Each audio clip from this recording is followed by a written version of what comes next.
The title of this video might seem a little bit extreme, and I don't really know if Alola Forms are going to end up going as far as I think they might, but they do at the very least have the potential to revolutionize Pokemon.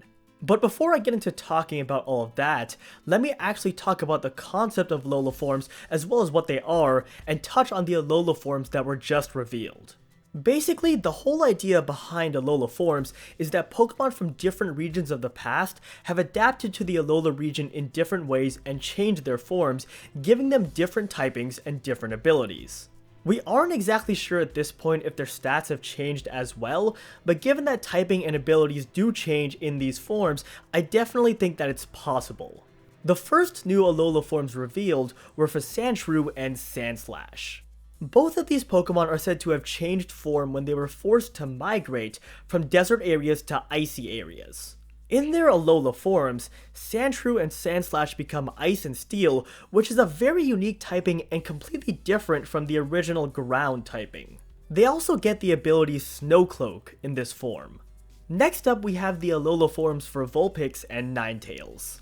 Like Sandshrew and Sandslash, the change in form was brought about by them migrating to snowy mountains.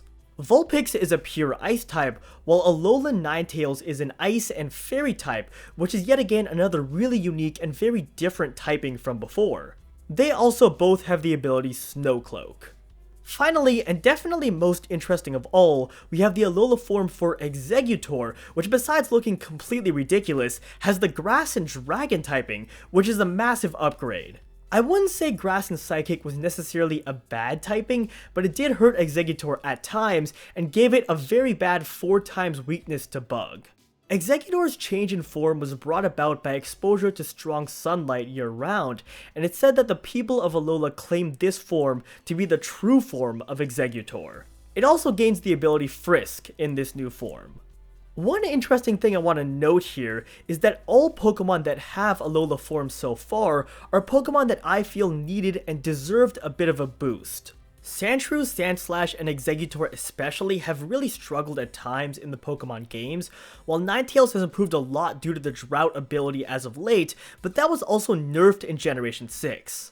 So depending on if their stats change and if they can actually make use of the new typing, this could be a big upgrade for the Pokemon I just mentioned. Anyways, the bottom line is that I think the point of Alola forms for this generation is to buff up some of the older Pokemon who really need the help, which is nice to see.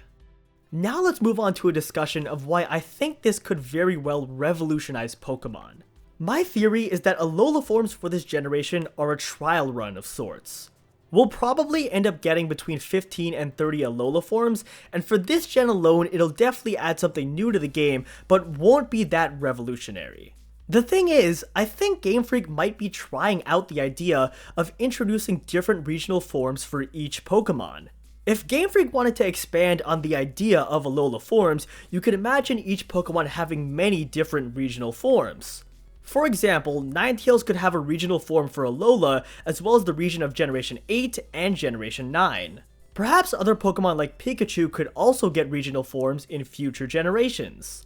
This adds a completely new dimension to Pokemon, because now not only do you have different Pokemon species, but on top of that you have regional forms, which are basically subspecies of each Pokemon.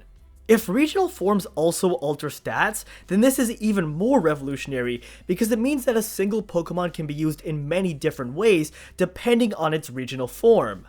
Keep in mind here that this is expanding the idea to the fullest extent possible, and I'm not sure if Game Freak is actually going to end up going this far, but to me it seems like they might be testing out the idea with these Alola forms and seeing if expanding the idea of regional forms would work out in future generations. And this, in a nutshell, is why I think Alola forms could be the start of a revolution in Pokemon. Alright guys, well that is pretty much gonna do it for this video. As always, if you enjoyed the video, be sure to drop me a like down below, subscribe to my channel if you haven't already for more Pokemon Sun and Moon content in the future, and also let me know your thoughts on the ideas put forth in this video. Otherwise, I hope you all have an awesome rest of your day, and I'll see you in my next video.